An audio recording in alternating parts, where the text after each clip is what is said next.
بسم اللہ علیکم خواتین و حضرات، آپ دیکھ رہے ہیں غماز ٹی وی اور میں ہوں آپ کا میزبان امین ہنجرا۔ آج کی اس ویڈیو کو شروع سے آخر تک ضرور دیکھیے گا تاکہ موضوع سے متعلق تمام معلومات بہتر انداز میں آپ تک پہنچ سکیں۔ خواتین و حضرات، اگر آپ کو یہ ویڈیو پسند آئے تو اسے لائک، ہمارے چینل کو سبسکرائب ضرور کریں اور بیل آئیکن کو آن کر لیں۔ ناظرین، رمضان المبارک قمری مہینوں میں سے 9واں مہینہ ہے۔ اللہ تعالیٰ نے اس ماہ مبارک کی اپنی طرف خاص نسبت فرمائی ہے۔ حدیث مبارک کے اندر آتا ہے کہ رمضان اللہ تعالیٰ کا مہینہ ہے، جس سے ہمیں یہ پتہ چلتا ہے کہ اس مبارک مہینے سے رب ذوالجلال کا خصوصی تعلق ہے، جس کی وجہ سے یہ مبارک مہینہ دوسرے مہینوں سے ممتاز اور جدا ہے۔ اس ماہ سے خصوصی تعلق سے مراد یہ ہے کہ اللہ تعالیٰ کی تجلیات خاصہ اس مبارک ماہ میں اس درجہ نازل ہوتی ہیں کہ گویا موسلا دھار بارش کی طرح برستی رہتی ہیں۔ حدیث مبارک میں ہے کہ رمضان ایسا مہینہ ہے کہ اس کے اول حصہ میں حق تعالیٰ کی رحمت برستی ہے، جس کی وجہ سے انوار و اسرار کے زاہد ہونے کی قابلیت اور استعداد پیدا ہو کر گناہوں کے ظلمات اور معصیت کی کثافتوں سے نکلنا میسر ہوتا ہے، اور اس ماہ مبارک کا درمیانی حصہ گناہوں کی مغفرت کا سبب ہے، اور اس ماہ کے آخری حصہ میں دوزخ کی آگ سے آزادی حاصل ہوتی ہے۔ ناظرین، روزہ اسلام کا تیسرا اہم رکن ہے جو مسلمان کو مجاہدہ اور ریاضت کی بھٹی میں سے گزار کر کندن بنائے جانے کی جانب ایک اہم قدم ہے۔ امت محمدی صلی اللہ علیہ وآلہ وسلم پر روزے 15 شعبان المعظم 2 ہجری کو فرض کیے گئے۔ اسی بارے میں رب کائنات نے قرآن کریم فرقان حمید کی سورہ بقرہ کے اندر آیت نمبر 185 میں ارشاد فرمایا، فمن شاہد منکم الشہر فلیصمہ، تم میں سے جو اس مہینے کو پائے وہ اس کے روزے رکھے۔ ناظرین، ماہ رمضان کو تمام مہینوں پر فضیلت حاصل ہے، کیونکہ یہی وہ برکتوں اور رحمتوں والا مہینہ ہے جس میں اللہ رب العزت نے اپنے محبوب مکرم صلی اللہ علیہ وآلہ وسلم کے سینہ مبارک پر قرآن پاک نازل فرمایا۔ ماہ رمضان کی آمد کے ساتھ ہی رحمت و برکات الہیہ کا نزول ہوتا ہے اور انسان کے دل میں اس مہینے کا احترام پیدا ہو جاتا ہے، جس کی بنا پر قلب انسانی دنیاوی افعال سے دستبردار ہوتے ہوئے عبادات کی طرف راغب ہو جاتا ہے۔ اس ماہ مبارک میں برائی کے دروازے بند کر دیے جاتے ہیں، شیاطین کو زنجیروں میں جکڑ دیا جاتا ہے،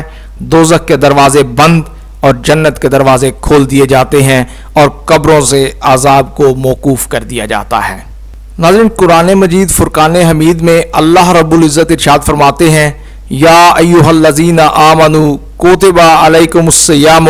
کما کتب علی الذین من قبلکم لعلکم تتقون،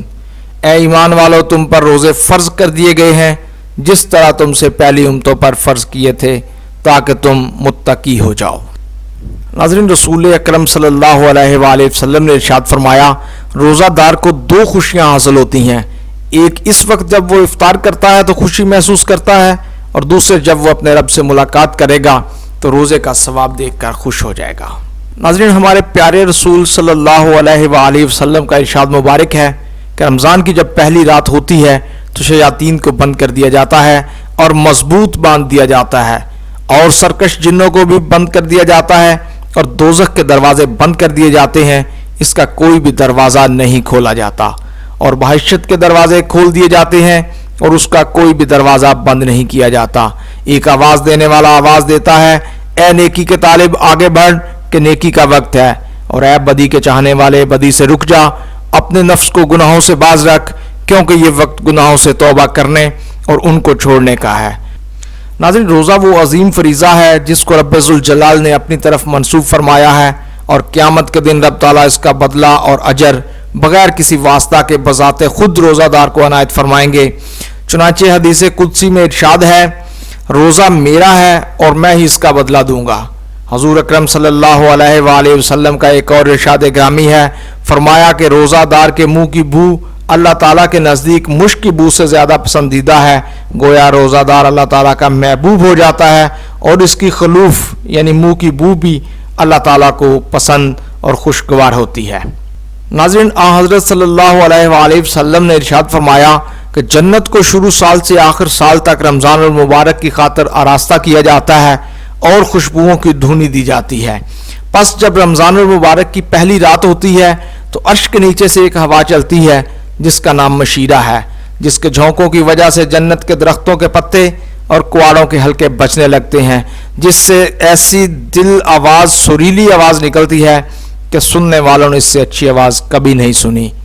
ناظرین، حضرت ابو ہریرہ رضی اللہ عنہ سے روایت ہے کہ رسول اللہ صلی اللہ علیہ وآلہ وسلم نے فرمایا، جو آدمی روزہ رکھتے ہوئے اپنے کردار و گفتار میں جھوٹ نہ چھوڑے تو اللہ تعالیٰ کو اس کے بھوکے پیاسے رہنے کی کوئی ضرورت نہیں۔ ناظرین، رمضان المبارک کی پہلی رات کو اللہ تعالیٰ جنت کے دروازہ رضوان سے فرماتے ہیں کہ جنت کے دروازے محمد صلی اللہ علیہ وآلہ وسلم کی امت کے روزہ داروں کے لیے کھول دو، اور جہنم کے دروازہ مالک سے فرماتے ہیں کہ محمد صلی اللہ علیہ وآلہ وسلم کی امت کے روزہ داروں پر جہنم کے دروازے بند کر دو۔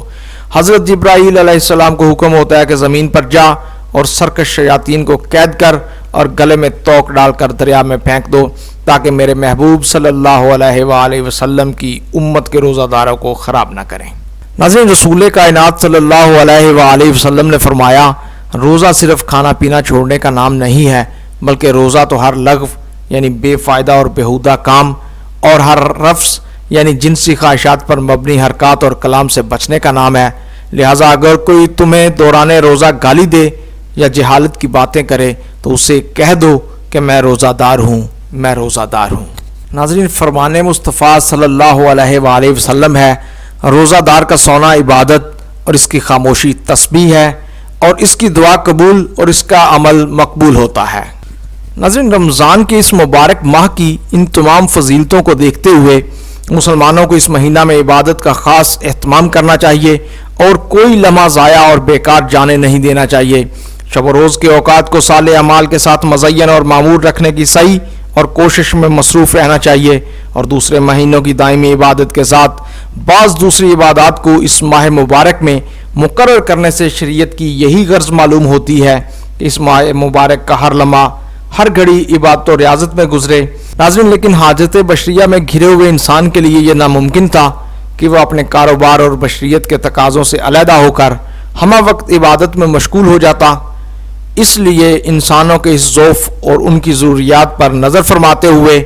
رب تعالیٰ کی رحمت نے دستگیری فرمائی اور اس ماہ مبارک میں ایسے انداز میں عبادت کو فرض کے طور پر متعین فرما دیا کہ انسان اس عبادت کے ساتھ اپنی تمام ضروریات و حوائج میں بھی مصروف رہ سکتا ہے اور عین اسی خاص طریقہ عبادت میں بھی مشغول ہو سکتا ہے۔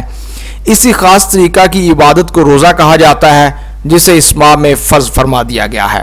ناظرین، روزہ ایک بڑی ہی خوبصورت عبادت ہے کہ انسان روزہ رکھ کر اپنے ہر کام کو انجام دے سکتا ہے۔ روزہ رکھ کر صنعت و حرفت، تجارت و زیارت، ہر کام بخوبی آسن کر سکتا ہے۔ پھر بڑی بات یہ کہ ان کاموں میں مشغول ہونے کے وقت بھی روزہ کی عبادت روزہ دار سے بے تکلف خود بخود صادر ہوتی رہتی ہے اور اس کو عبادت میں مشغولی کا ثواب ملتا رہتا ہے۔ ناظرین، اللہ تعالیٰ سے دعا ہے کہ وہ ہمیں رمضان المبارک کا احترام کرنے، رمضان المبارک کے تمام روزے رکھنے اور رمضان المبارک میں زیادہ سے زیادہ عبادت کرنے کی توفیق عطا فرمائے۔ آمین۔